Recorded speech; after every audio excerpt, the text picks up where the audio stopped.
আসসালামু আলাইকুম। অষ্টম শ্রেণীর শিক্ষার্থীরা, তোমরা যারা আনন্দ পাঠের কাকতাড়ুয়া গল্প নিয়ে দুশ্চিন্তায় ছিলে, তোমাদের দুশ্চিন্তার কোনো কারণ নেই। আজকে আমি একটি ক্লাসে তোমাদেরকে পুরো গল্পটা বুঝিয়ে দিব। তাহলে চলো ক্লাসটি শুরু করি। কাকতাড়ুয়া গল্প কে লিখেছেন? কাকতাড়ুয়া গল্পটা লিখেছেন হচ্ছে সত্যজিৎ রায়। তিনি কিন্তু একজন চলচ্চিত্র পরিচালক, চলচ্চিত্র নির্মাতা, ঠিক আছে। তিনি এই কাকতাড়ুয়া গল্পটি লিখেছেন। আর এই ছবিতে আমরা কাকতাড়ুয়া দেখতে পাচ্ছি। যারা কাকতাড়ুয়া দেখো নাই তারা দেখে নাও ভালো করে। কাকতাড়ুয়াটা হচ্ছে একটা জড় পদার্থ বা একটা বস্তু, যেটা হচ্ছে লম্বা দুইটা বাঁশ দিয়ে এরকম করে মানুষের একটা আকৃতি তৈরি করার একটা চেষ্টা করা হয়। এটা দিয়ে ফসলের জমিতে কাক পাখি থেকে ফসলকে রক্ষা করার জন্য, কাক পাখিরা যেন এটাকে মানুষ ভেবে ফসলে এসে ফসল খেয়ে না ফেলে, সেটার জন্য কাকতাড়ুয়া ফসলে জমিতে দেওয়া হয়, ঠিক আছে। এরকম বাঁশের দুইটা বাঁশ দিয়ে মানুষের একটা স্ট্রাকচারের মতো বানানো হয় এবং এটার উপরে একটা জামা পরিয়ে দেওয়া হয় এবং মাথায় একটা মাটির হাঁড়ি বা পাতিল দিয়ে মানুষের যেরকম মাথা থাকে সেই মাথাটা তৈরি করা হয়ে থাকে এবং এখানে ধরো চক বা কোনো কিছু দিয়ে মুখ এঁকে দেওয়া হয়, ঠিক আছে। তাহলে এভাবে করে একটা কাকতাড়ুয়া তৈরি করা হয় এবং এই কাকতাড়ুয়াটা কী করে, ফসলের জমিতে ফসল যাতে অন্য কোনো প্রাণী বা পাখিরা, বিশেষত পাখিরা যেন এসে ফসলটাকে নষ্ট না করে, সেজন্য কাকতাড়ুয়া এখানে ফসলের জমিতে পুঁতে দেওয়া হয়। মানুষের মতো দূর থেকে লাগে, এই জন্য কাকড়া পাখিরা জমিতে আসে না, ঠিক আছে।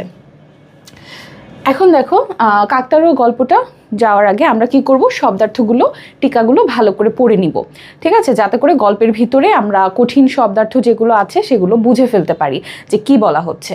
তারপর হচ্ছে লেখক পরিচিতি পড়ব। লেখক পরিচিতি থেকে কিন্তু আমাদের এমসিকিউ চলে আসে, তো গুরুত্বপূর্ণ লাইনগুলো আমরা মার্ক করে করে ভালো করে পড়ব। এরপর হচ্ছে পাঠ পরিচিতি ও সারসংক্ষেপটা আমরা বুঝে নিব। তারপরে আমরা মূল গল্পতে যাব। মূল গল্পতে যাওয়ার আগে মূল গল্পের ভিতরে চরিত্র পরিচিতিগুলো খুবই দরকার। কি কি চরিত্র আছে, আমরা বর্ণনামূলক প্রশ্ন লেখার সময় এই চরিত্রগুলোকে ব্যবহার করে আমরা প্রশ্নের উত্তর কিন্তু সুন্দর করে লিখতে পারবো। সেজন্য আমাদের অবশ্যই চরিত্র পরিচিতিটা ভালো করে বুঝে নিতে হবে, কি কি চরিত্র আছে, ঠিক আছে। তাহলে আমরা চলে যাই শব্দার্থ ও টিকাতে। দেখো, অমূলক শব্দের অর্থ হচ্ছে ভিত্তিহীন, ঠিক আছে, মানে যেটার কোনো বেসলেস একটা জিনিস, যেটার কোনো ভিত্তি নাই। অমূলক বলে না যে তুমি এরকম অমূলক কথাবার্তা বলছো কেন, মানে যার কোনো আসলে ভিত্তি নাই, যে কথাগুলোর ভিত্তিহীন কথাবার্তা। আর ইন্ডিকেটর মানে হচ্ছে নির্দেশক। এটা একটা ইংরেজি শব্দ, ঠিক আছে। ইংরেজি বানান হচ্ছে কি ইন্ডিকেটর, INDICATOR।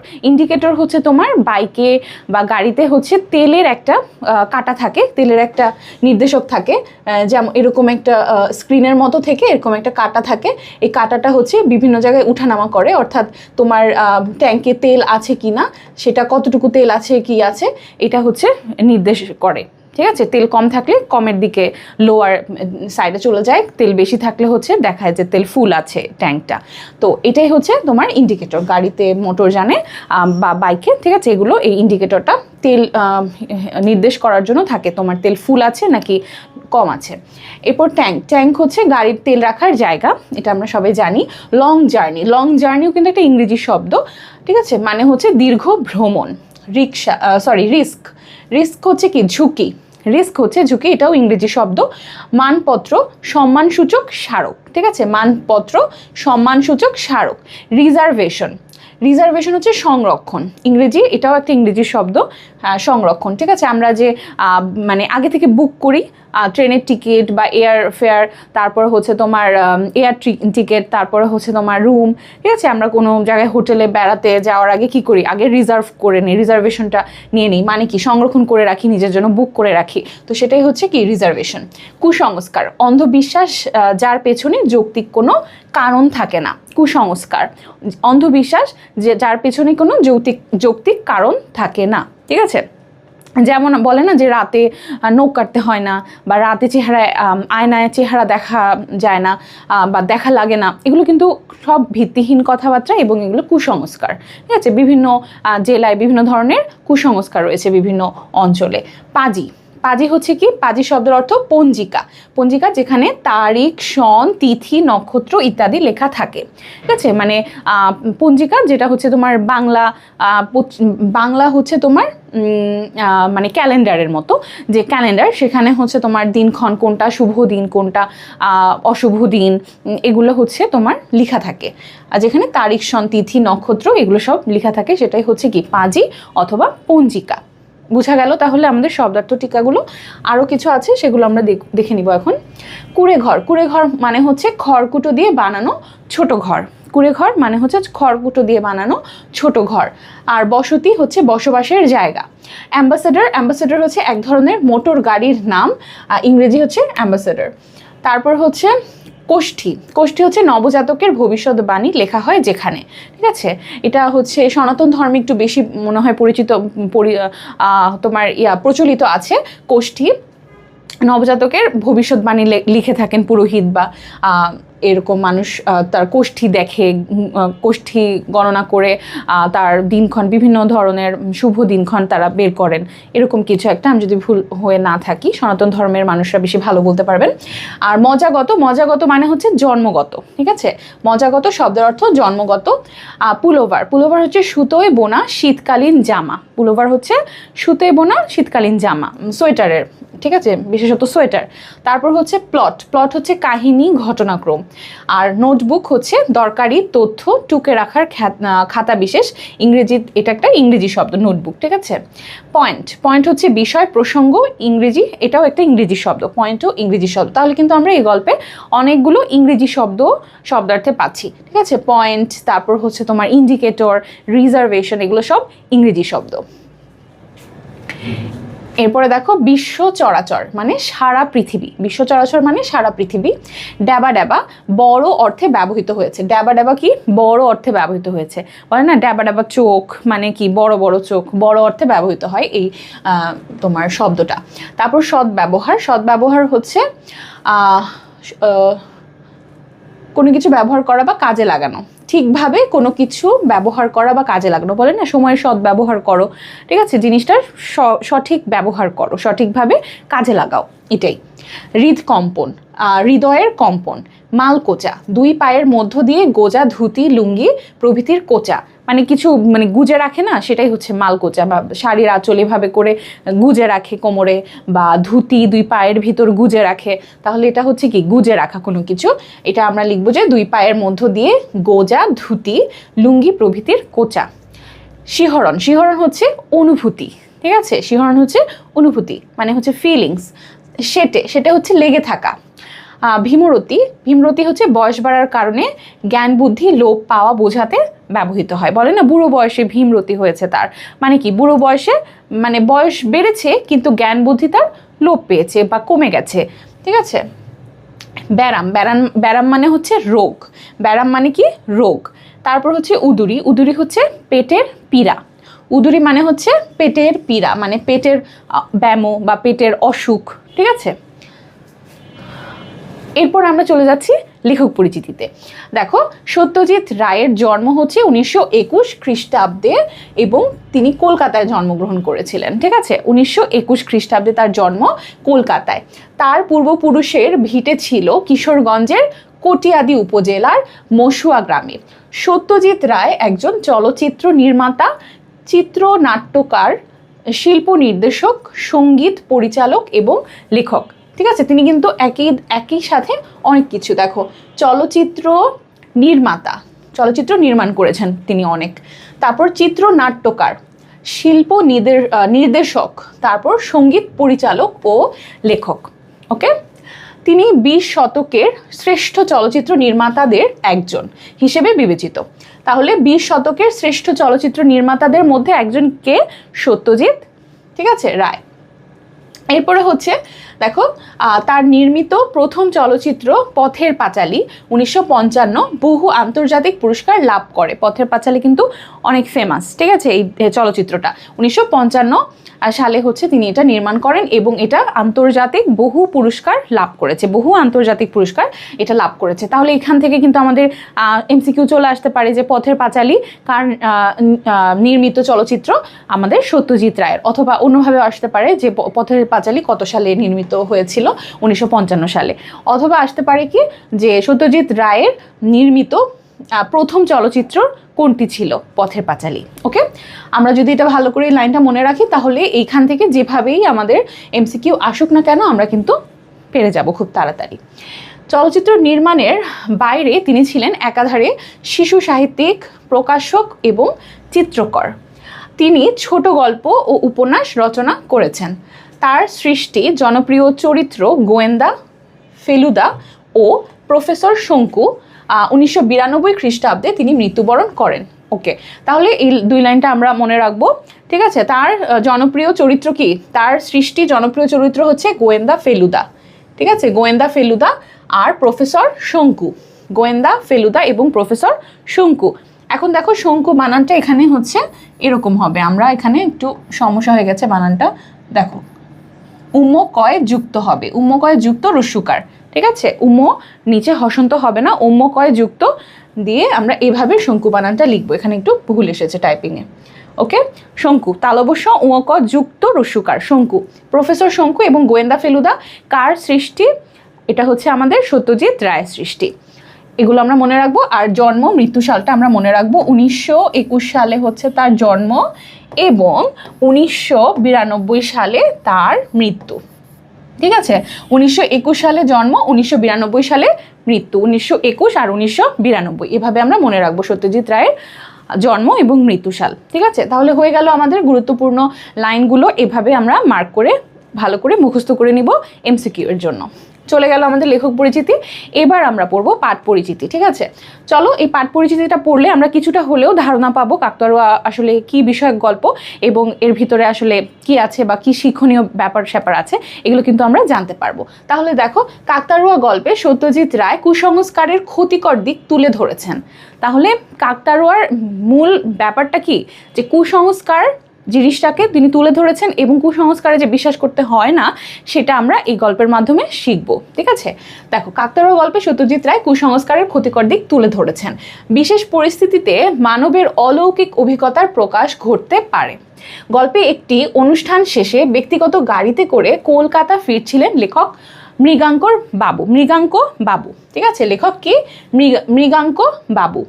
পথে গাড়ির পেট্রোল ফুরিয়ে যাওয়ায় গাড়ি থামিয়ে ড্রাইভার তেল আনতে যায়। এই অবকাশে মৃগাঙ্ক বাবুর চোখে পড়ে ধুধু মাঠের মধ্যে দাঁড়িয়ে আছে একটি কাকতাড়ুয়া। তিনি লক্ষ্য করলেন কাকতাড়ুয়ার গায়ে পরানো আছে 3 বছর আগের তাড়িয়ে দেওয়া তার গৃহকর্মী অভিরামের লাল কালো ছিটের শার্ট। কাকতাড়ুয়াটার গায়ে কি পরা ছিল, আমি তোমাদেরকে দেখিয়েছি যে গল্পের শুরুতেই কাকতাড়ুয়া বাঁশের একটা অবয়ব মানুষের মতো এবং উপরে একটা জামা পরানো থাকে। সেই জামাটা এখানে কি রঙের, দেখো জামাটা হচ্ছে গৃহকর্মী অভিরাম যেরকম পরতো শার্ট সেরকম, সেটা কি, যে লাল কালো ছিটের শার্ট, লাল কালো ছিটের শার্ট। কিছু শার্ট আছে না যে ছিটা ছিটা ডিজাইনের মতো থাকে, ছিটা ছিটা হচ্ছে প্রিন্টের মতো থাকে, তো সেরকমই যে লাল কালো ছিটা ছিটা তার এই শার্টটার প্রিন্টটা। ওঝার কথায় মৃগাঙ্ক বাবুর বাবা স্বর্ণঘড়ি চুরির অভিযোগে, এটা আমরা মনে রাখবো, কিসের অভিযোগে, স্বর্ণঘড়ি চুরির অভিযোগে এই অভিরামকে বাসা থেকে বের করে দেওয়া হয়েছিল, তাকে বাড়ি থেকে এই যে বের করে দিয়েছিলেন। অভিরাম নিজের বাড়িতে এসে অর্থকষ্টে ও রোগে মারা যায়।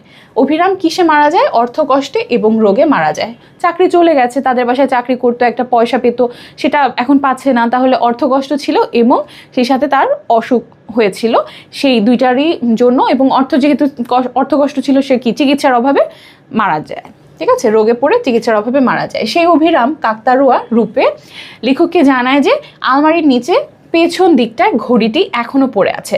তার মানে তার বিরুদ্ধে যেই অভিযোগটা এসেছিল যে স্বর্ণঘড়ি সে চুরি করেছে, সেটা আসলে সে চুরি করে নাই। সে হচ্ছে সেটা হয়তো কোনোভাবে আলমারির নিচে চলে গিয়েছিল, কিন্তু লেখক সেটা বুঝতে পারে নাই। সে ভেবেছে যে ও চোর এবং ওকে বাসা থেকে বের করে দিয়েছে। দেখো, বাড়ি ফিরে তিনি আলমারির তলা থেকে ঘড়িটি খুঁজে পেলেন। অভিরামের মাধ্যমে মৃগাঙ্ক বাবুর প্রাপ্ত তথ্য সত্যের অর্থে অবচেতন লুকিয়ে থাকা সত্যেরই প্রকাশ। তিনি বুঝতে পারলেন ওঝার কথা ঠিক ছিল না। তার মানে কি, লেখক বুঝতে পারেন যে কাকতারুয়া বেশে যে অভিরাম এসেছে, সে আসলে বা অভিরাম যে তার বাসায় কাজ করতো, কাজের লোক ছিল, গৃহকর্মী ছিল, তো অভিরাম চুরিটা করে নাই। অভিরাম হচ্ছে এটা কি অভিযুক্ত ছিল, এবং এই অভিযোগটা আসলে লেখক একাই তাকে দেন নাই। কি লেখক কি করেছে, ওঝার বুদ্ধিতে, মানে ওঝা এসে সে বলেছে যে একটা বিশেষ কৌশলের মাধ্যমে বলেছে যে অভিরাম চুরি করেছে, এবং তাকেই এবং সেটা বিশ্বাস করে লেখক ওঝার কথা বিশ্বাস করে অভিরামকে তাড়িয়ে দিয়েছে। তাহলে দেখো, আসলে তিনি তাহলে বুঝতে পারলেন যে ওঝার কথা কিন্তু ঠিক ছিল না, ওঝা ঠিক বলে নাই। তাই মৃগাঙ্ক বাবু সিদ্ধান্ত নেন ভবিষ্যতে কোনো ওঝার সাহায্য তিনি নেবেন না। দেখো, মৃগাঙ্ক বাবু কি সিদ্ধান্ত নেন, যে ভবিষ্যতে কোনো ওঝার সাহায্য নেবেন না। মানে কি, ওঝা একটা কুসংস্কারাচ্ছন্ন একজন ব্যক্তি, এবং তিনি যা যা বলছেন, যা যা করছেন, সবই কুসংস্কার থেকেই। কোনো সায়েন্টিফিক এখানে কোনো কিছু নাই, ব্যাখ্যা নাই, বা সায়েন্টিফিক কোনো সত্যতা নাই, সব কিছু ভিত্তিহীন। এবং সেজন্যই কিন্তু মিথ্যামিথ্যে এখানে কি হয়েছে, অভিরামকে কিন্তু বাসা থেকে মিথ্যা অভিযোগ করে তাড়িয়ে দেওয়া হয়েছে। তাহলে এটা কিন্তু ঠিক কাজ হলো না। ওঝার কথা যদি তিনি বিশ্বাস না করতেন, তাহলে কিন্তু এই বড় ভুলটা হতো না। তাহলে কি বলছে, যে এই গল্প থেকে আমরা এটাই শিক্ষা পাই যে দেখো, কুসংস্কারের প্রতি বিশ্বাস কোনো ভালো ফল বয়ে আনতে পারে না। এই সত্যটি এই গল্পে সুন্দরভাবে প্রতিফলিত হয়েছে। এটা আসলে আমাদের এই গল্পের শিক্ষা, যে কুসংস্কারের প্রতি বিশ্বাস কোনো ভালো ফল বয়ে আনতে পারে না। এই সত্যটি এই গল্পে সুন্দরভাবে প্রতিফলিত হয়েছে। তার মানে কি, আমাদের উচিত না যে আমরা কুসংস্কারে বিশ্বাস করব। আমাদের সবসময় উচিত যে আমরা আমাদের নিজেদের জ্ঞান, বুদ্ধি, বিবেচনা এবং আমরা যা পড়েছি বা যা শিখছি সায়েন্টিফিক, সেই নলেজগুলো কাজে লাগিয়ে আমাদের বিচার বুদ্ধি দিয়ে বিবেচনা করা। কোনো ওঝার কোনো কথা, সকল কিছু কি কুসংস্কারাচ্ছন্ন এবং ভিত্তিহীন, এসব কথা আমরা কখনো মানব না। ঠিক আছে, তাহলে আমরা কুসংস্কারের প্রতি কখনো বিশ্বাস করব না। এটাই আমরা এই গল্প থেকে শিখব। তাহলে আমরা মূল গল্পটা সুন্দর করে এখন পড়া শুরু করব। তার আগে দেখো, চরিত্র কে কে আছেন এই গল্পে। এই গল্পে আছেন হচ্ছে মৃগাঙ্ক বাবু, যার পুরো নাম হচ্ছে মৃগাঙ্ক শেখর মুখোপাধ্যায়। ঠিক আছে, কি মৃগাঙ্ক শেখর মুখোপাধ্যায় মৃগাঙ্ক বাবুর পুরো নাম, এটা আমরা মনে রাখবো। তিনি হচ্ছে খ্যাতিনামা জনপ্রিয় সাহিত্যিক। খ্যাতিনামা, ঠিক আছে, জনপ্রিয় সাহিত্যিক তিনি হচ্ছে মৃগাঙ্ক বাবু, যার পুরো নাম মৃগাঙ্ক শেখর মুখোপাধ্যায়। সুধীর, তিনি হচ্ছে এই মৃগাঙ্ক বাবুর ড্রাইভার। সুধীর হচ্ছে ড্রাইভার, এবং গৃহকর্মী হচ্ছে অভিরাম। অভিরাম হচ্ছে কি, যে ওই যে চুরির দায়ে অভিযুক্ত, সে হচ্ছে কি অভিরাম। গৃহকর্মী ছিলেন মৃগাঙ্ক বাবুর। ঠিক আছে, মৃগাঙ্ক বাবুর গৃহকর্মী কে ছিলেন, অভিরাম।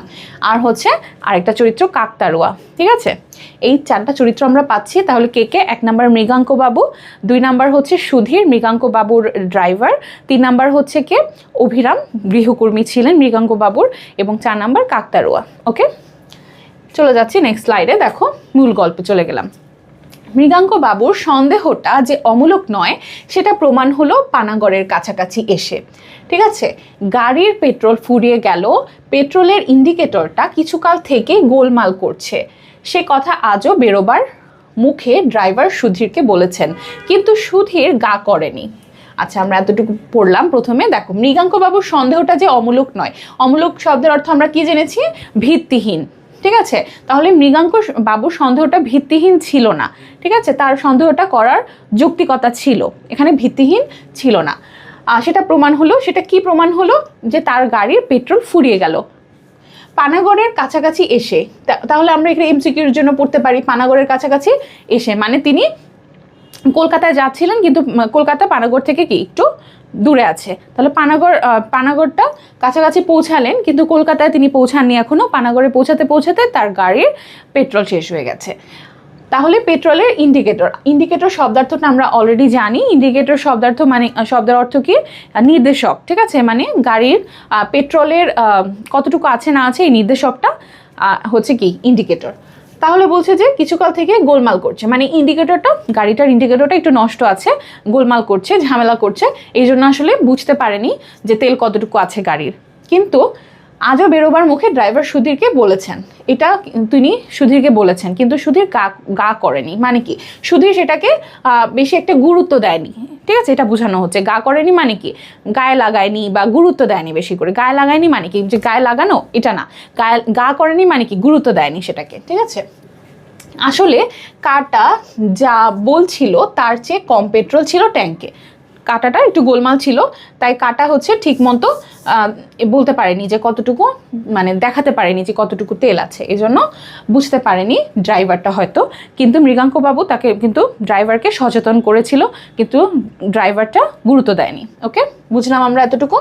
এরপরে দেখো এখন কি হবে জিজ্ঞেস করলেন মৃগাঙ্কবাবু। মৃগাঙ্কবাবু জিজ্ঞেস করলে যে এখন কি হবে। আমি পানাগড় চলে যাচ্ছি বলল সুধীর। এখন সুধীর বলল যে আমি পানাগড় চলে যাচ্ছি। সুধীর কি বললো? আমি পানাগড় চলে যাচ্ছি, সেখান থেকে তেল নিয়ে আসব। পানাগড় এখান থেকে কত দূর? এটা লেখক জিজ্ঞেস করলো। পানাগড় এখান থেকে কত দূর? মাইল 3 হবে, এটা সুধীর বলছে। কি মাইল 3 হবে, ঠিক আছে? 3 মাইলের আশেপাশে হবে। তার মানে তো আড়াই ঘন্টা, 2-2.5 ঘন্টা। তার মানে তো 2-2.5 ঘন্টা। এটা কে বলছে? এটা লেখক বলছে যে তার মানে তো 2-2.5 ঘন্টা সময় লাগবে তোমার আসতে যেতে। শুধু তোমার দোষেই এটা হলো। এখন আমার অবস্থাটা কি হবে ভেবে দেখেছো? এটা হচ্ছে কে বলছে? লেখক বলছে যে শুধু তোমার দোষে এটা হলো, এখন আমার অবস্থাটা কি হবে দেখেছো? মানে কি সে বলছে যে মানে তাকে 2-2.5 ঘন্টা বসে থাকতে হবে গাড়িতে একা একা। তো এটাই বলছে যে আমার অবস্থাটা কি হবে ভেবে দেখেছো? মৃগাঙ্কবাবু ঠান্ডা মেজাজের মানুষ, কিন্তু 2.5 ঘন্টা খোলা মাঠের মধ্যে একা গাড়িতে বসে থাকতে হবে জেনে মেজাজটা খিটখিটে হয়ে গিয়েছিল। মৃগাঙ্কবাবু নর্মালি কি ঠান্ডা স্বভাবের মানুষ, কিন্তু এতক্ষণ নিজে একা একা বসে থাকতে হবে সেটা চিন্তা করে তার মেজাজটা খিটমিটে হয়ে গেছে, তার মেজাজ গরম হয়ে গেছে। তাহলে আর দেরি করো না, বেরিয়ে পড়ো। 8টার মধ্যে কলকাতা ফিরতে পারবো তো? এখন 3:30। তার মানে লেখক বলছে যে তাহলে তুমি আর দেরি করো না, তুমি চলে যাও, তাড়াতাড়ি তেলের উদ্দেশ্যে বেরিয়ে পড়ো। আর হচ্ছে 8টার মধ্যে তাকে কলকাতায় ফিরতে হবে, ঠিক আছে? কয়টার মধ্যে? 8টার মধ্যে কলকাতায় ফিরতে হবে, এটা আমরা মনে রাখবো। রাত 8টার মধ্যে কলকাতায় ফিরতে পারবো তো? তিনি সংশয় প্রকাশ করছেন বা জিজ্ঞেস করছেন যে পারবো তো। এখন কয়টা বাজে? এখন বাজে হচ্ছে 3:30। এখন বাজে বিকাল 3:30, ঠিক আছে? তা পারবো বাবু, সুধীর বলছে যে তা পারবো বাবু। ওকে, এরপর কি? এই নাও টাকা, আর ভবিষ্যতে এমন ভুলটি করো না কখনো। এখন এটা হচ্ছে কি তাকে লেখক সুধীরকে বলছেন যে এইরকম ভুল যেন আর কখনো না হয়, সাবধান করে দিচ্ছে, ভবিষ্যতে এরকম ভুল আর করো না। লং জার্নিতে এসব রিস্কের মধ্যে যাওয়া কখনোই উচিত নয়, ঠিক আছে? আমরা রিস্ক শব্দটা পড়েছি আমাদের শব্দার্থে, ঠিক আছে? তার মানে লং জার্নি, মানে লং জার্নিও পড়েছি। লং জার্নিতে মানে কি দীর্ঘ যাত্রায় এরকম ভুল করা উচিত নয়, তিনি সেটাই বলছেন যে এরকম রিস্ক নেওয়া উচিত নয়। তারপরে কি? সুধীর টাকা নিয়ে চলে গেল পানাগড় অভিমুখে। পানাগড়ের দিকে সুধীর টাকা নিয়ে চলে গেল পেট্রোল আনতে। মৃগাঙ্ক শেখর মুখোপাধ্যায় খ্যাতিনামা জনপ্রিয় সাহিত্যিক, ঠিক আছে? এটা আমরা মনে রাখবো। মৃগাঙ্ক বাবু এতক্ষণ যাকে বলা হচ্ছিল তার পুরো নাম কি? মৃগাঙ্ক শেখর মুখোপাধ্যায়। তিনি একজন খ্যাতিনামা সাহিত্যিক, ঠিক আছে? এরপরে হচ্ছে দুর্গাপুরে একটি ক্লাবের সাংস্কৃতিক অনুষ্ঠানে তাকে ডাকা হয়েছিল মানপত্র দেওয়া হবে বলে। মানপত্র শব্দার্থ আমরা জানি, আমরা পড়েছি স্মারক, ঠিক আছে? এখন হচ্ছে কি বলছে এখানে যে দুর্গাপুরে কোথায় তাকে এই ইনভাইট করা হয়েছে একটি ক্লাবের, দুর্গাপুরে একটি ক্লাবের সাংস্কৃতিক অনুষ্ঠানে তাকে ডাকা হয়েছিল সম্মানসূচক স্মারক তাকে দেওয়ার জন্য। ঠিক আছে? ট্রেনের রিজার্ভেশন পাওয়া যায়নি। এখন কি তিনি গাড়িতে যাচ্ছিলেন, তার পেট্রোল শেষ, তাই না? কেন গাড়িতে যাচ্ছিলেন সেটাই বলা হচ্ছে যে ট্রেনে তিনি রিজার্ভেশন পান নাই, মানে ট্রেনে টিকিট তিনি পান নাই, ঠিক আছে? পাওয়া যায়নি, তাই মোটরে যাত্রা। সকালে চা খেয়ে বেরিয়েছেন আর ফেরার পথে এই দুর্যোগ। মৃগাঙ্কবাবু কুসংস্কারে বিশ্বাস করেন না। পাজিতে দিনক্ষণ দেখে যাত্রা করাটা তার মতে কুসংস্কার, কিন্তু আজ পাজিতে যাত্রা নিষিদ্ধ বললে তিনি অবাক হবেন না। আপাতত গাড়ি থেকে নেমে আর ভেঙে তিনি তার চারদিকটা ঘুরে দেখে নিলেন। গাড়িতে বসেছিলেন, তো তিনি চা খেয়ে বেরিয়েছেন সকালে। এরপর বলছে যে তিনি আসলে কুসংস্কারে বিশ্বাস করেন না, কিন্তু পাজিতে তিনি দিনক্ষণ দেখেও বের হন না। এবং পাজিতে মানে কি, পঞ্জিকাতে আমরা শব্দার্থে পড়েছি, তাহলে পঞ্জিকাতে কোন দিনক্ষণ ভালো খারাপ এগুলো লেখা থাকে, তো তিনি এগুলো বিশ্বাস করেন না। কিন্তু তিনি বলছেন মানে যে তিনি অবাক হতেন না যদি পাজিতে আজকের দিনটা নিষিদ্ধ থাকতো, কারণ কি আজকের দিনটাতে একটা সমস্যায় তিনি পড়ে গেছেন, তার মাঝপথে পেট্রোল নাই, ঠিক আছে, এটা একটা সমস্যা। এই সমস্যার কথাটা হয়তো পাজিতে উল্লেখ থাকলে তিনি অবাক হবেন না যে আজকের দিনটা অশুভ, এরকম কিছু বোঝা গেল। এরপর হচ্ছে দেখো মাঘ মাস, ঠিক আছে, এই গল্পটাতে যেই কাহিনীটা হচ্ছে সেটা হচ্ছে কি মাঘ মাসের কাহিনী। মাঘ মাসে হচ্ছে ক্ষেত থেকে ধান কাটা হয়ে গেছে, চারিদিক ধুধু করছে মাঠ, দূরে ধুধু করছে মাঠ, দূরে বেশ দূরে একটি মাত্র কুঁড়ে ঘর একটি তেঁতুল গাছের পাশে দাঁড়িয়ে আছে, ঠিক আছে, একটা দূরে একটা কুঁড়ে ঘর, এবং সেই কুঁড়ে ঘরটা তেঁতুল গাছের পাশে বসে আছে, দাঁড়িয়ে আছে, ঠিক আছে। এছাড়া বসতির কোনো চিহ্ন নেই। আরও দূরে রয়েছে এক সারি তাল গাছ, আর সব কিছুর পেছনে জমাট বাঁধা বন। এই হলো রাস্তার এক দিক। তাহলে এখানে রাস্তার এক দিকটা বর্ণনা করা হচ্ছে যে চারিদিকে ধুধু করছে, কেউ নাই, শুধু দূরে একটা কুঁড়ে ঘর, কুঁড়ে ঘরের পাশে একটা তেঁতুল গাছ দাঁড়িয়ে আছে। এরপরে হচ্ছে এছাড়া বসতির কোনো চিহ্ন নেই, আর দূরে রয়েছে এক সারি তাল গাছ। তারপর বলা হচ্ছে কি আর সব কিছুর পেছনে জমাট বাঁধা বন। এই হলো রাস্তার এক পাশ, অর্থাৎ পূর্ব দিকের দৃশ্য। এখানে বর্ণনা করা হচ্ছে রাস্তার পূর্ব দিকের দৃশ্য। এখন আমাদের প্রশ্নে যদি চলে আসে যে পূর্ব দিকের সিনারিওটা কেমন ছিল বা দৃশ্যটা কেমন ছিল, তাহলে আমরা বলতে পারবো যে মাঘ মাসের সময় চলছিল, ক্ষেতে সব ফসল কাটা হয়ে গেছে, ক্ষেত হচ্ছে ধুধু করছে, মানে ধুধু করছে মানে কি শূন্যতা অনুভব করছি আমরা, ঠিক আছে, শূন্য লাগছে সব কিছু লেখকের কাছে। দূরে বেশ দূরে একটি মাত্র কুঁড়ে ঘর, এবং কুঁড়ে ঘরের পাশে একটা তেঁতুল গাছ। তো কুঁড়ে ঘরের পাশে কি গাছ? তেঁতুল গাছ। এভাবে আমরা সব কিছু মনে রাখবো যে কুঁড়ে ঘরের পাশে ছিল তেঁতুল গাছ, এবং দূরে তার থেকে বেশ দূরে হচ্ছে এক সারি তাল গাছ, ঠিক আছে, তাল গাছ, আর সব কিছুর পেছনে জমাট বাঁধা বন, মানে ঘন বন। জমাট বাঁধা বন বলতে এখানে বোঝানো হচ্ছে কি ঘন কালো বন। এই হলো রাস্তার এক দিক, অর্থাৎ পূর্ব দিকের দৃশ্য।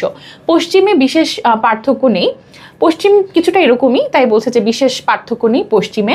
আমরা এতক্ষণ পড়লাম পূর্ব দিকের দৃশ্য, পশ্চিমেও বিশেষ পার্থক্য নেই। রাস্তা থেকে 40-50 হাত দূরে, রাস্তা থেকে কত হাত দূরে? 40-50 হাত দূরে একটি পুকুর রয়েছে, একটা পুকুর রয়েছে, তাতে জল বিশেষ নেই, মানে বেশ একটা জল নাই বা পানি নাই পুকুরে। গাছপালা যা আছে তা দু একটা বাবলা ছাড়া সবই দূরে। এদিকেও দুটি কুঁড়ে ঘর রয়েছে, কিন্তু মানুষের কোনো চিহ্ন নেই। আকাশে উত্তরে মেঘ দেখা গেলেও এদিকে রোদ।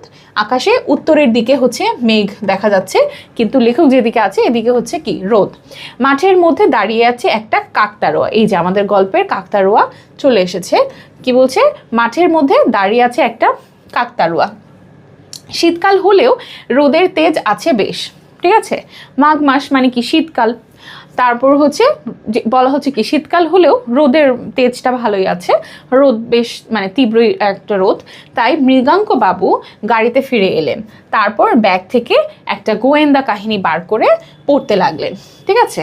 গোয়েন্দা কাহিনী বার করে তিনি পড়তে আরম্ভ করলেন। মানে কি করবে, সে 2-2.5 ঘন্টা অপেক্ষা করছে তার সময়টা কাটানোর জন্য। প্রথমে তিনি গাড়ি থেকে নেমে চারপাশটা পর্যবেক্ষণ করলেন, চারপাশটা তাকিয়ে দেখলেন এবং সেটা বর্ণনা করলেন, ঠিক আছে। এরপরে তিনি আর কি করবেন, টাইম পাস করার জন্য গোয়েন্দা কাহিনী ব্যাগ থেকে বের করে পড়তে শুরু করলো। এরপরে দেখো, এর মধ্যে দুটো অ্যাম্বাসেডর আর একটা লরি গেছে তার পাশ দিয়ে, তার মধ্যে একটা কলকাতার দিকে, তার মধ্যে একটা কলকাতার দিকে গেছে, কিন্তু কেউ তার অবস্থা জিজ্ঞেস করার জন্য থামেনি। মানে এর মধ্যে দুটো গাড়ি গেছে তার পাশ দিয়ে, কিন্তু কেউ থেমে তাকে জিজ্ঞেস করেনি কিছু, বা তার অবস্থাটা কেউ দেখেনি, তাকায়নি তার দিকে। মৃগাঙ্ক বাবু মনে মনে বললেন, বাঙালিরা এ ব্যাপারে বড় স্বার্থপর হয়, ঠিক আছে। এটা আমাদের প্রশ্নে আসতে পারে যে বাঙালিরা কোন ব্যাপারে স্বার্থপর হয় বা কেন লেখক এই কথাটা বলেছেন, ঠিক আছে। তাহলে আমরা এটা ভালো করে বুঝে নিই যে মৃগাঙ্ক বাবু মনে মনে বললেন বাঙালিরা এ ব্যাপারে বড় স্বার্থপর হয়, নিজের অসুবিধা করে পরের উপকার করাটা তাদের কোষ্ঠীতে লেখে না, ঠিক আছে। কোষ্ঠী মানে কি আমরা শব্দার্থে পড়েছি, কোষ্ঠী হচ্ছে যে শিশু জন্মানোর পর তার ভবিষ্যৎবাণী, ঠিক আছে। কোষ্ঠীতে লেখে না। তিনি নিজেও কি এদের মতোই ব্যবহার করতেন?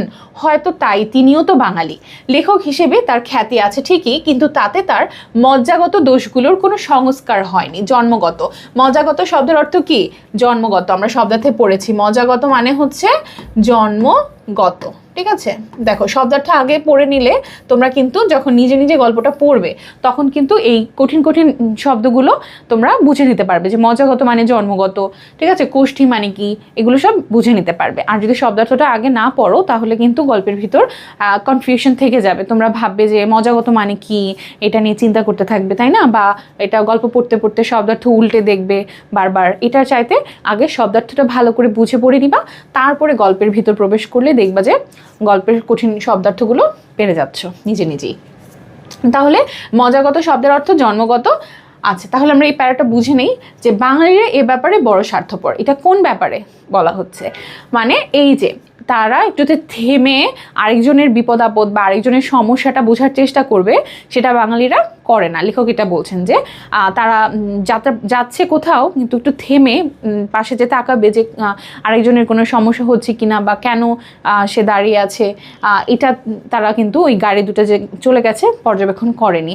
সেজন্য লেখক বলছেন যে আসলে বাঙালিরা আসলে খুব স্বার্থপর, তারা আসলে নিজের ভালোটাই বুঝে, তারা আরেকজনকে সাহায্য করার বিশেষ একটা মন মানসিকতা নেই।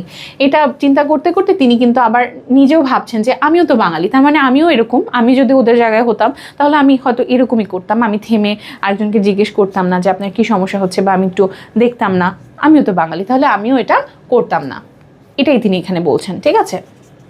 এরপরে দেখো, উত্তরে মেঘটা অপ্রত্যাশিতভাবে দ্রুত এগিয়ে এসে সূর্যটাকে ঢেকে ফেলেছে, ঠিক আছে। তাহলে কি বলছে? উত্তরের মেঘটা এসে সূর্যটাকে ঢেকে ফেলেছে, যেটা কি ছিল? অপ্রত্যাশিত ছিল, বা যেটা আসলে মানে আশা করা হয়নি আগেই, এটাই হচ্ছে অপ্রত্যাশিত। সেটাই বলা হচ্ছে যে অপ্রত্যাশিতভাবে মেঘটাকে ঢেকে ফেলেছে, সূর্যটাকে ঢেকে ফেলেছে, সরি মেঘটাকে না, সূর্যটাকে ঢেকে ফেলেছে। সঙ্গে সঙ্গে একটা ঠান্ডা হাওয়া। মৃগাঙ্কবাবু ব্যাগ থেকে পুলোভারটা বার করে পরে নিলেন। পুলোভার মানে হচ্ছে সুতোয় বোনা পোশাক, শীতের সুতোয় বোনা পোশাক। তাহলে সেটা পরে নিলেন, কারণ কি সূর্যকে ঢেকে ফেলেছে মেঘ, মানে কি রোদটা চলে গেছে, তার মানে একটু ঠান্ডা ঠান্ডা আবহাওয়া তার মনে লাগছে, এই জন্য শীত লাগছে, সেজন্য তিনি কি করছেন? পুলোভার বের করে পরে নিচ্ছেন। এদিকে সূর্য দ্রুত নিচের দিকে নেমে এসেছে, মানে কি সূর্য ডুবে যাচ্ছে, মানে সন্ধ্যা ঘনিয়ে আসছে, 5টার মধ্যেই অস্ত যাবে সূর্য, তাহলে 5টার মধ্যেই অস্ত যাবে এখানে বলা হচ্ছে। শীতকালে কিন্তু কি হয়? দিনটা ছোট হয়, সূর্য তাড়াতাড়ি অস্ত চলে যায় এবং রাতটা বড় হয়, আমরা জানি, তাই না? তাহলে এটাই বলা হচ্ছে যে সূর্য দ্রুত অস্ত চলে যাচ্ছে, সন্ধ্যা নেমে আসছে, 5টার মধ্যে সূর্য অস্ত চলে যাবে, তখনই তো সন্ধ্যা নেমে চলে আসবে, তখন ঠান্ডা বাড়বে। কি মুশকিলে ফেললো তাকে সুধীর। তিনি ভাবছেন যে কি মুশকিলে ফেললো সুধীর, সূর্য ডুবে যাচ্ছে, সূর্য অস্ত চলে যাচ্ছে, ঠান্ডা বাড়ছে, চারিদিকে অন্ধকার হয়ে যাচ্ছে, তাহলে সুধীর তাকে কি একটা বিপদে ফেলে দিচ্ছে। তিনি একা আছেন গাড়ি নিয়ে, ঠিক আছে। মৃগাঙ্কবাবু দেখলেন যে বইয়ে মন দিতে পারছেন না, তিনি হচ্ছে বইয়ে মন দিতে পারছেন না, যে আশেপাশের দৃশ্য অবলোকন করছেন, তিনি একা একা তার ভালো লাগছে না, সময় কাটছে না, সেটাই বলছেন যে তিনি বইয়ে আসলে মনোযোগ দিতে পারছেন না। তার চেয়ে নতুন গল্পের প্লট ভাবলে কেমন হয়, তিনি নিজে নিজে চিন্তা করছেন যে বইয়ে মনোযোগ দিয়ে পড়তে পারছি না, তাহলে কি নতুন একটা গল্পের প্লট ভাববো নাকি, ঠিক আছে। ভারত পত্রিকা তার কাছে একটা গল্প চেয়েছে, ঠিক আছে। কোন পত্রিকা? এটা আমরা মনে রাখবো, ভারত পত্রিকা তার কাছে একটা গল্প চেয়েছে। তিনি যেহেতু কি একটা খ্যাতিমান সাহিত্যিক, তিনি একজন লেখক, তাহলে তার কাছে বিভিন্ন পত্রপত্রিকা থেকে গল্প চাওয়া হয়, তাহলে ভারত পত্রিকা থেকে এরকম তাকে একটা লেখা চেয়েছে, ঠিক আছে, গল্প চেয়েছে। তাহলে এই গল্পর প্লটটা তিনি চিন্তা করছেন যে এখন তাহলে ভেবে নিই, এখন যেহেতু আমার কাজ নেই, আমি বসে আছি অযথা, তাহলে আমি গল্পের প্লটটা তাহলে ভাবি। তাহলে দেখো সেটা এখনও লেখা হয়নি, একটা প্লটের খানিকটা মাথায় এসেছে, সেই পথটুকু আসতেই মৃগাঙ্কবাবু নোটবুক বার করে কয়েকটা পয়েন্ট লিখে ফেললেন। তাহলে তিনি গল্পের প্লটে তার মাথায় আসছে এবং সেটা নোটবুকে তিনি লিখে ফেলছেন, ঠিক আছে। নোটবুক আমরা পড়েছি, নোটবুক শব্দার্থটা, নোটবুক হচ্ছে একটা ইংরেজি শব্দ, ওকে, মানে খাতা। এরপরে দেখো না, গাড়িতে বসে আর ভালো লাগে না, খাতা বন্ধ করে আবার বাইরে এসে দাঁড়ালেন মৃগাঙ্কবাবু। তাহলে প্লট লিখলেন এবং আবার তার ভাল লাগছে না, তিনি বের হয়ে কি করছেন, খাতা বন্ধ করে বাইরে বের হয়ে এসে দাঁড়ালেন। তারপর কয়েক পা সামনে এগিয়ে রাস্তার মাঝখানে দাঁড়িয়ে এদিক ওদিক দেখে তার মনে হলো বিশ্ব চরাচরে তিনি একা। মানে বলা হচ্ছে যে তিনি, তার কিছুই ভালো লাগছে না, তিনি গল্পের প্লট লিখছেন কি বই পড়ছেন, কিছুই দ্বারা তার সময় কাটছে না, কিছুই ভালো লাগছে না। তাহলে তিনি কি করলেন, আবার গাড়ি থেকে নামলেন এবং তখন মনে হচ্ছে যে বিশ্ব চরাচরে মানে পৃথিবীতে তিনি একা, সারা পৃথিবীতে তিনি একা, তার এরকম লাগছে, একা একা লাগছে। এমন একা তিনি কোনোদিন অনুভব করেননি। না, ঠিক একা নয়, একটা নকল মানুষ আছে কিছু দূরে দাঁড়িয়ে, এই কাকতাড়ুয়াটা। তাহলে বলা হচ্ছে কি, তিনি আসলে, তার মনে হচ্ছে তিনি একা, কিন্তু তিনি একা না, তার সাথে একটা কাকতাড়ুয়াও আছে। ঠিক আছে, মাঠের মধ্যে এক জায়গায় কি যেন একটা শীতের ফসল রয়েছে একটা ক্ষেতে, তারই মাঝখানে দাঁড়িয়ে আছে কাকতাড়ুয়াটা। তাহলে আমি তোমাদের গল্প শুরু করার আগেই, ক্লাস শুরু করার আগেই কাকতাড়ুয়া সম্পর্কে পরিচয় দিয়েছিলাম যে কাকতাড়ুয়া কি করে, মাঠের ফসলের কাক বা পাখি তাড়ানোর জন্য ব্যবহার করা হয়, বানানো হয়। তাহলে এই কাকতাড়ুয়াটা এখানেই একটা শীতের একটা কি যেন একটা ফসল, সেই ফসলটার নাম কিন্তু বলে নাই, কি যেন একটা ফসল সেটা দূরে, তো সেই ফসলের একটা ক্ষেতে মাঝখানে কাকতাড়ুয়াটা দাঁড়িয়ে আছে। একটা খাড়া বাঁশ মাটিতে পোতা, এই যে আমি তোমাদেরকে বলেছিলাম না, এই যে এরকম একটা বাঁশ মাটিতে পোতা থাকে, ঠিক আছে, খাড়া বাঁশ মাটিতে পোতা, তার সাথে পোতা মানে কি, মাটিতে মানে ঢুকানো, মাটির নিচে এটাকে গেড়ে দিয়েছে, ঠিক আছে। তার সঙ্গে আড়াআড়িভাবে, তার সঙ্গে যে আড়াআড়িভাবে আরেকটা বাঁশ, ঠিক আছে, তার সঙ্গে আড়াআড়িভাবে আরেকটা বাঁশ ছড়ানো হাতের মতো দুদিকে এটা কি, হাতের মতো। এটা যদি আমরা মানুষের বডি হিসেবে কল্পনা করি, মানুষের বডি, আর এটা হচ্ছে মানুষের হাত। তারপর বলা হচ্ছে যে দুদিকে বেরিয়ে আছে, এই হাত দুটো গলানো রয়েছে একটা ছেঁড়া জামার দুটো আস্তিনের মধ্য দিয়ে। আস্তিন মানে হচ্ছে জামার হাতা, ঠিক আছে, আস্তিন মানে জামার হাতা, স্লিভ। এখন হচ্ছে কি বলা হচ্ছে, এই হাত দুটো গলানো রয়েছে একটা আস্তিনের মধ্য দিয়ে, হাত দুইটা মানে আস্তিনের জামার হাতার মধ্য দিয়ে ঢুকানো, এটাই বলা হচ্ছে। বাঁশ দুইটা কি জামার হাতার মধ্য দিয়ে ঢুকানো, ঠিক আছে, এইভাবে, ঠিক আছে, যে এটা যদি আস্তিন হয় আমাদের হাতা, তাহলে এই জামার ভিতর দিয়ে ঝুকানো হচ্ছে এই বাঁশটা। ওকে, এরপর কি খাড়া বাঁশটার মাথায় রয়েছে, এই খাড়া বাঁশটার মাথায় রয়েছে একটা উপুর করা মাটির হাঁড়ি, খাড়া বাঁশটার মাথায় রয়েছে একটা উপুর করা মাটির হাঁড়ি, ঠিক আছে, এই যে মাটির হাঁড়ি। দূর থেকে বোঝা যায় না, কিন্তু মৃগাঙ্কবাবু অনুমান করলেন সেই হাঁড়ির রং কালো। দূর থেকে ভালো মতো বোঝা যাচ্ছে না, কিন্তু মৃগাঙ্কবাবু অনুমান করলেন যে হাঁড়ির রংটা কালো, হাঁড়ির রংটা হচ্ছে কালো রঙের। আর তার উপর সাদা রং দিয়ে আঁকা হয়েছে ড্যাবা ড্যাবা চোখ মুখ, ঠিক আছে, মানে বড় বড়, ড্যাবা ড্যাবা মানে কি শব্দার্থে পড়েছি, বড় বড় বুঝায় এরকম কিছু। তাহলে এই হাঁড়ির মধ্যে কিন্তু আবার বড় বড় করে চোখ মুখ আঁকা, ঠিক আছে, এরকম বড় বড় করে চোখ মুখ আঁকা। এরপরে দেখো আর তাহলে হাঁড়িটা হচ্ছে কালো রঙের আর চোখ মুখ আঁকা হচ্ছে সাদা রং দিয়ে, আমরা এগুলো মনে রাখবো। আর কাকতাড়ুয়াটাও কি পরা, ছিটে কালো লাল রঙের ছিটা ছিটা হচ্ছে ছিটা ছিটা ডিজাইনের শার্ট পরা, ঠিক আছে। এরপরে দেখো, আশ্চর্য এই জিনিসটা পাখিরা আসল মানুষ ভেবে ভুল করে, আর তার ভয়ে খেতে এসে উৎপাত করে না। পাখিদের বুদ্ধি কি এতটাই কম? লেখক চিন্তা করছেন, কুকুর তো এ ভুল করে না, তারা মানুষের গন্ধ পায়, কাক চড়ুই কি তাহলে সে গন্ধ পায় না? প্রশ্ন করছে, ঠিক আছে, মানে কুকুর গন্ধ শুকে বুঝতে পারে কে কোন মানুষ, তার পরিচিত কি অপরিচিত, বা সেটা মানুষ নাকি জড়বস্তু, কুকুরের এই পাওয়ারটা আছে, শক্তিটা আছে, কিন্তু পাখিদের কিন্তু সেটা নাই। তারা আসলে দূর থেকেই কাকতাড়ুয়াটাকে মানুষ ভেবে ফসলে আর আসে না। তাহলে সেটাই চিন্তা করছে যে পাখিরা এতটা বোকা কেন, এটা কি মানুষের মতো লাগে, এটা কি মানুষের মতো এরকম বিদঘুটে জিনিসটা, তাহলে এটা সে চিন্তা করছে। ওকে, নেক্সট স্লাইডে চলে যাচ্ছি। দেখো, মেঘের মধ্যে একটা ফাটল দিয়ে রোদ এসে পড়লো কাকতাড়ুয়াটার গায়ে। মৃগাঙ্কবাবু লক্ষ্য করলেন যে জামাটা কাকতাড়ুয়াটার গায়ে পরানো হয়েছে সেটা একটা ছিটের শার্ট। বললাম না ছিটে ছিটে কালো লাল রঙের শার্টের ডিজাইন। তো সে বলছে যে ছিটের শার্ট, কার কথা মনে পড়লো ওই ছেঁড়া লাল কালো ছিটের শার্টটা দেখে। তিনি মানে নিজের মনে মনে প্রশ্ন করছেন যে কার কথা মনে পড়ছে আমার এই ছিটের শার্টটা দেখে। ঠিক আছে, অনেক সময় হয় না আমরা দূর থেকে কোনো মানুষকে দেখি মনে হচ্ছে যে চেহারাটা কার সাথে যেন মিলছে, কার মতো যেন লাগছে, এরকম লাগে না? তো সেরকম এই ছিটের শার্টটা দেখে তার কেমন যেন মনে হচ্ছে যে এটা কোথায় কোথায় দেখেছি, মানে চেনা চেনা লাগছে। মৃগাঙ্কবাবু অনেক চেষ্টা করেও মনে করতে পারলেন না, তবে কোনো একজনকে তিনি ওরকম একটা শার্ট পরতে দেখেছেন বেশ কিছুকাল আগে। আশ্চর্য, ওই একটা নকল প্রাণী ছাড়া আর কোনো প্রাণী নেই। ও আচ্ছা, আমি এখানে থামা হয়নি, দেখো এখানে একটা দাড়ি ছিল। তাহলে কি বলছেন যে তবে কোনো একজনকে তিনি এরকম একটা শার্ট পরতে দেখেছেন, এরকম তিনি চিন্তা করছেন যে কার গায়ে দেখেছেন সেটা তিনি মনে করতে পারছেন না, কিন্তু কাউকে দেখেছেন এটা তিনি মনে করতে পারছেন। এরপর কি বলা হচ্ছে, তবে কোনো একজনকে তিনি ওরকম শার্ট পরতে দেখেছেন। ওকে, বেশ কিছুকাল আগে তিনি এরকম শার্ট পরতে কাউকে দেখেছিলেন। আশ্চর্য, ওই একটি নকল প্রাণী ছাড়া আর কোনো প্রাণী নেই। মৃগাঙ্কবাবু আর ওই কাকতাড়ুয়া। আচ্ছা, এখানে মানে চারদিকের পরিবেশটা যেরকম বোঝানো হচ্ছে যে মৃগাঙ্কবাবু এবং এই কাকতাড়ুয়াটা ছাড়া চারপাশে আর কেউ নেই, এই দুইটা প্রাণী এখানে আছে এই সময়টা। আচ্ছা, এই দুইটা প্রাণী বলতে কাকতাড়ুয়া কি নকল প্রাণী, সে তো আর মানুষ না, আর লেখক হচ্ছে কি তিনি প্রাণী, তিনি মানুষ। এই সময়টা খেতে কাজ হয় না বলে গ্রামের মাঠে ঘাটে লোকজন কম দেখা যায় ঠিকই, কিন্তু এরকম নির্জনতা মৃগাঙ্কবাবুর অভিজ্ঞতায় এই প্রথম। এই সময়টা যেহেতু ফসল কাটা শেষ, শীতকাল, তাহলে এই সময়টা এতটা ধুধু, মানে এই সময়টা ফাঁকা ফাঁকা থাকে, তবে এতটা ফাঁকা থাকে এটা লেখক কখনো দেখেননি এবং তার অভিজ্ঞতাও এটা প্রথম। ওকে, এরপরে কি, মৃগাঙ্কবাবু ঘড়ি দেখলেন 4:20। ঠিক আছে, এখন 4:20 বেজে গেছে। 4:20 মানে কি 4:20 বেজে গেছে। যখন কিন্তু 3:30টার দিকে লেখকের ড্রাইভার কিন্তু তেল আনতে গিয়েছিল, তাই না? আর এখন বাজে হচ্ছে 4:20। সঙ্গে ফ্লাস্কে চা রয়েছে, সেটার সদ্ব্যবহার করা যেতে পারে।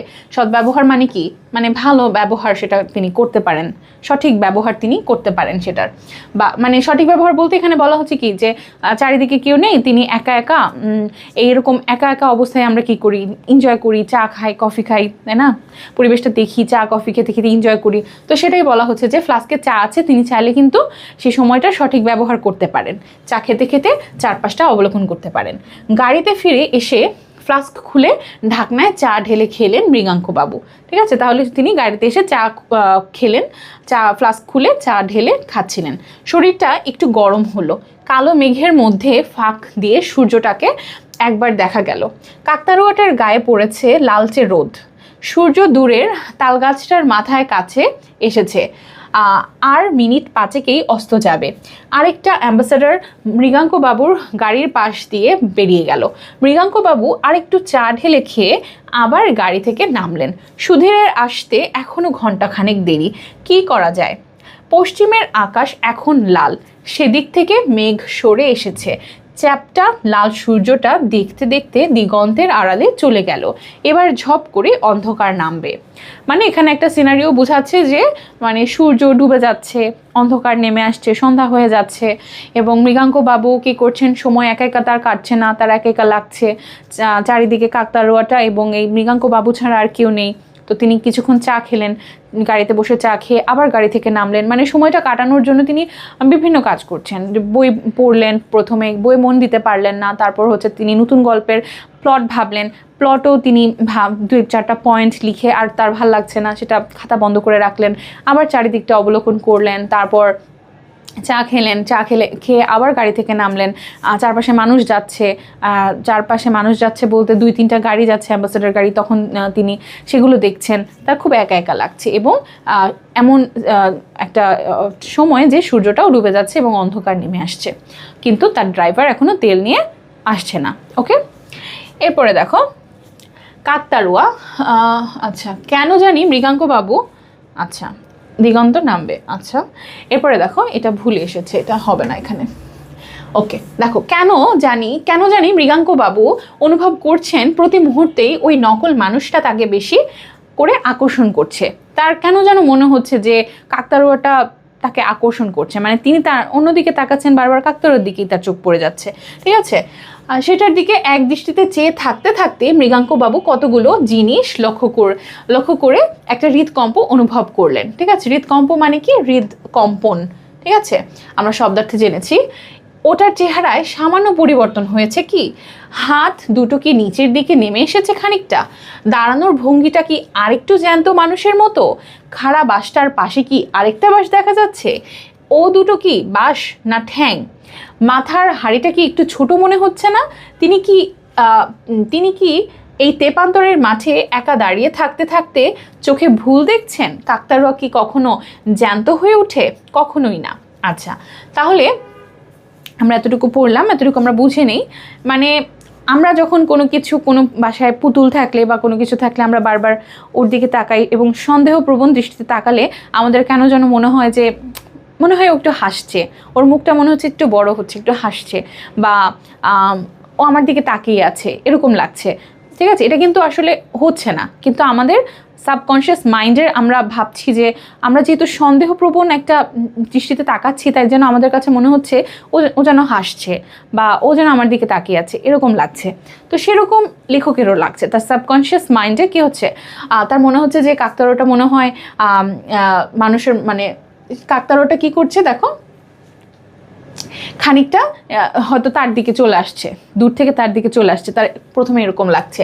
আবার মনে হচ্ছে কি তার দাঁড়ানোর ভঙ্গিটা জ্যান্ত মানুষের মতো লাগছে কিনা। তারপর কি খাড়া বাসটার পাশে কি আরেকটা বাস হচ্ছে, মানে আরেকটা মানুষের যেরকম দুইটা পা থাকে সেরকম কি ওরও কি দুইটা পা আছে নাকি, ঠ্যাং মানে কি পা, ঠিক আছে, পা আছে নাকি, এরকম তিনি ভাবছেন। তিনি সন্দেহপ্রবণ দৃষ্টিতে তাকাচ্ছেন, তার আর কোনো কাজ নাই, তিনি ওখানেই ফোকাস করছেন, তাই তার কাছে কেমন যেন এরকম মনে হচ্ছে। কিন্তু আসলে কি তা হচ্ছে?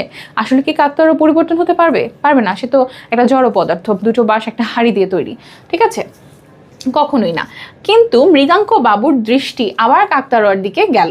কোনো সন্দেহ নেই সেটা জায়গা বদল করেছে, সেটা ঘুরে দাঁড়িয়ে তার দিকে খানিকটা এগিয়ে এসেছে না, আসছে, খুঁড়িয়ে খুঁড়িয়ে চলা, কিন্তু দু পায়ে চলা, হাড়ির বদলে একটা মানুষের মাথা, গায়ে এখনও সেই ছিটের শার্ট, আর তার সঙ্গে মালকোচা দিয়ে পরা খাটো ময়লা ধুতি। ঠিক আছে, তাহলে তার এখন কি মনে হচ্ছে? কাকতাড়ুয়াটা তার দিকে আসছে। ঠিক আছে, তার দিকে কাকতাড়ুয়াটা আসছে এবং খুঁড়িয়ে খুঁড়িয়ে আসছে, দুইটা পা দিয়ে আসছে, এবং এই কাকতাড়ুয়াটা কি পরা? ছিটের শার্টটা পরা এবং একটা ধুতি পরা। ঠিক আছে, আর হাড়ির বদলে কাকতাড়ুয়াটা কি? একটা মানুষের মাথা, গায়ে এখনো সেই ছিটের শার্ট, আর সঙ্গে কি পরা? মালকোচা মানে কি? গুজে, দুই পায়ের মধ্যে গুজে দেওয়া ময়লা ধুতি পরা। এখন কি বলছে দেখো, মৃগাঙ্কবাবুর সমস্ত শরীরের মধ্য দিয়ে একটা শিহরণ খেলে গেল। কাকতাড়ুয়া মানুষের গলায় ডেকে উঠেছে এবং এ গলা তার চেনা। ঠিক আছে, কাকতাড়ুয়া তাহলে বাবু বলে মৃগাঙ্কবাবুকে সম্বোধন করছে, এবং মৃগাঙ্কবাবুর কি মনে হচ্ছে যে এই গলাটা তার চেনা। এ হলো তাদের এককালের গৃহকর্মী অভিরামের গলা। তাহলে এই গলাটা কার গলা? গৃহকর্মী অভিরামের গলা। এদিকেই তো ছিল অভিরামের দেশ, মানে এদিকেই অভিরাম থাকতো। ঠিক আছে, এই দিকেই থাকতো, মানে লেখক যেদিকে যাচ্ছেন পানাগড়ে আছেন, তো পানাগড়ে হচ্ছে অভিরামের দেশ ছিল। একবার তাকে জিজ্ঞেস করেছিলেন মৃগাঙ্কবাবু। অভিরাম বলেছিল সে থাকে মানগড়ের পাশের গায়ে, পানাগড়ের আগের স্টেশনই তো মানগড়। ঠিক আছে, তাহলে অভিরাম বলছিল যে মানগড়ের পাশের গায়েই সে থাকে, এবং পানাগড়ের আগের স্টেশনটাই মানগড় ছিল। ঠিক আছে, পানাগড়ের আগের স্টেশনটাই হচ্ছে মানগড়, আর তিনি আছেন কি? লেখক আছেন পানাগড়ে। মৃগাঙ্কবাবু চরম ভয়ে পেছোতে গাড়ির সঙ্গে সেটে দাঁড়ালেন। আছে না, ভয় পেয়ে পিছিয়ে দেয়ালে মানে ঠেকে যাচ্ছি, সে কি করলেন? গাড়ির সাথে সেটে দাঁড়ালেন, মানে কি লেগে দাঁড়ালেন। এরপর হচ্ছে অভিরাম এগিয়ে এসেছে তার দিকে। এখন সে মাত্র 10 গজ দূরে আছে, মানে 10 হাত দূরে বা 10 হাত দূরে, এরকম দূরে আছে। আমায় চিনতে পারছেন বাবু? অভিরাম কি করছে, মানে কাকতাড়ুয়াটা কি করছে? লেখককে বলছে, আমায় চিনতে পারছেন বাবু? এরপরে দেখো, মনে যতটা সাহস আছে সবটুকু একত্র করে মৃগাঙ্কবাবু প্রশ্নটা করলেন, তুমি অভিরাম না? একদিন পরেও আপনি চিনেছেন বাবু? এইটা কে বলছে? এটা অভিরাম বলছে। বাবু বাবু করে সম্বোধন করছে হচ্ছে মৃগাঙ্ক বাবুকে, এবং মৃগাঙ্ক বাবুকে বলছেন যে আমাকে মানে চিনতে পেরেছেন এতদিন পরেও। একদিন মানে কি? একদিন মানে হচ্ছে এতদিন পরেও আমাকে চিনতে পেরেছেন, এটাই সে হচ্ছে প্রশ্ন করছে যে আমাকে এতদিন পরেও চিনেছেন। আর মৃগাঙ্ক বাবু কি কাকতাড়ুয়া কথা বলছে, এটা ভয়ের ব্যাপার। তাহলে সে হচ্ছে কি করছে? সে সাহস নিয়ে জিজ্ঞেস করছেন যে তুমি অভিরাম না?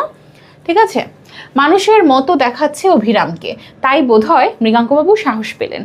বললেন তোমাকে চিনেছি তোমার জামা দেখে, এই জামা তো আমি তোমাকে কিনে দিয়েছিলাম। তাহলে কাকতাড়ুয়াটা ওরফে কাকতাড়ুয়াটা থেকে যে অভিরাম চরিত্রটা আসলো আমরা পেলাম, এই অভিরাম চরিত্রটা যেই জামাটা পরা ছিল সেটা আসলে লেখকেরই দেওয়া জামা, ছিটের যে শার্টটা। ঠিক আছে, অভিরাম বলছে হ্যাঁ বাবু, আপনিই দিয়েছিলেন, আপনি আমার জন্য অনেক করেছেন, কিন্তু শেষে এমন হলো কেন বাবু?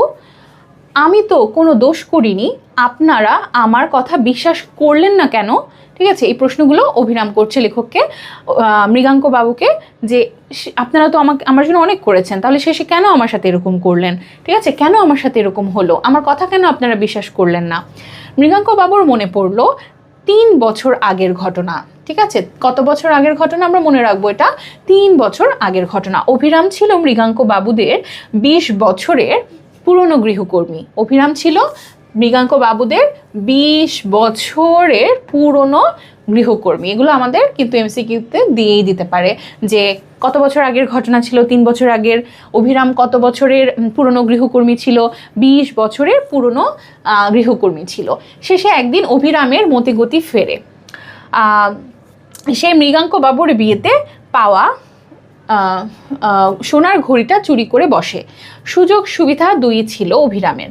অভিরাম নিজে অবশ্য অস্বীকার করে, কিন্তু মৃগাঙ্ক বাবুর বাবা গুণী ডেকে চাল ছুঁড়ে মেরে প্রমাণ বানিয়ে দেন যে অভিরামই চোর। ফলে অভিরামকে ছাড়িয়ে দেওয়া হয়। অভিরাম বলল আপনাদের ওখান থেকে চলে আসার পর আমার কি হলো জানেন? তাহলে কি হলো? মানে অভিরাম তাদের বাসায় কাজ করতো, সকল সুযোগ সুবিধা ছিল তার, কিন্তু একদিন একটা সোনার ঘড়ি পাওয়া যাচ্ছে না। তখন অভিরামকেই সবাই করলো যে অভিরামই হয়তো চুরি করেছে, অভিরামকে দোষী করলো। কিন্তু অভিরাম কি করেছিল? অভিরাম কিন্তু অস্বীকার করেছিল। এবং মৃগাঙ্ক বাবুর বাবা হচ্ছে গুণী মানুষ, তিনি হচ্ছে কি করেন? ওঝা ডেকে কি করেন? চাল ছুঁড়ে, এই বিশেষ কৌশলে চোর ধরার কৌশল, এগুলো কিন্তু কুসংস্কারেরই সব ব্যাপার। এভাবে কখনোই চোর ধরা সায়েন্টিফিক্যালি এটা কিভাবে সম্ভব? তুমি কারোর দিকে চাল ছুঁড়ে মারলে সে চোর, এটা আসলে সম্ভব না, এটা আসলে ভুল। কিন্তু এরকম করেই অভিরামকে চোর দোষী করে তারা হচ্ছে বাসা থেকে বের করে দেয়। ঠিক আছে, তো সেটাই বলা হচ্ছে। এরপরে কি? ফলে অভিরামকে ছাড়িয়ে দেওয়া হয়। অভিরাম বলল আপনাদের ওখান থেকে চলে আসার পর আমার কি হলো জানেন? আমি চাকরি করিনি কোথাও, কারণ আমার কঠিন ব্যারাম হয়। ব্যারাম মানে হচ্ছে অসুখ। ঠিক আছে, হাঁপানি। তার কি অসুখ ছিল? হাঁপানি। টাকা পয়সা নেই, না ওষুধ না পথ্য, সেই ব্যারামই আমার শেষ ব্যারাম। ঠিক আছে, ব্যারাম মানে আমরা বুঝলাম যে কি? ব্যারাম মানে হচ্ছে অসুখ, এবং সেই অসুখটা তার ছিল হাঁপানি। টাকা পয়সা নাই দেখে সে কি করে? কোনো ওষুধ খেতে পারেনি, কোনো পথ্য নিতে পারেনি। পথ্য মানে কি? ওষুধ ছাড়া অসুস্থ মানে মানুষরা, রোগীরা হচ্ছে কিছু খাবার খায় সুস্থ হওয়ার জন্য, শরীরের শক্তি আনার জন্য, সেটাই হচ্ছে পথ্য। যেমন ধরো জাউ ভাত, বা তোমার দুর্বল লাগছে, শক্তি নাই, তাহলে সাবুদানার পায়েস বা সাবুদানা, ঠিক আছে, এগুলো খেলে কি হয়? শরীরে এনার্জি আসে, শক্তি আসে, এগুলো হচ্ছে পথ্য। এবং অথবা জাউ ভাত, যেটা হালকা পাতলা তরকারি দিয়ে, তোমার মশলা ছাড়া তরকারি, এগুলো হচ্ছে কি? পথ্য। রুগীদের এগুলো খেলে বেটার ফিল হয়, শক্তি আসে শরীরে। ঠিক আছে, তাহলে অভিরাম কি? তার টাকা পয়সা ছিল না, সে ওখান থেকে চাকরি ছাড়ার পরে অন্য কোথাও চাকরি করতে পারেনি, এর জন্য হচ্ছে তার টাকা পয়সা ছিল না, সে ওষুধও খেতে পারেনি, কোনো পথ্যও নিতে পারেনি। এই ব্যারামই হচ্ছে তার শেষ ব্যারাম। মানে কি? এই রোগের মাধ্যমে সে মারা যায়।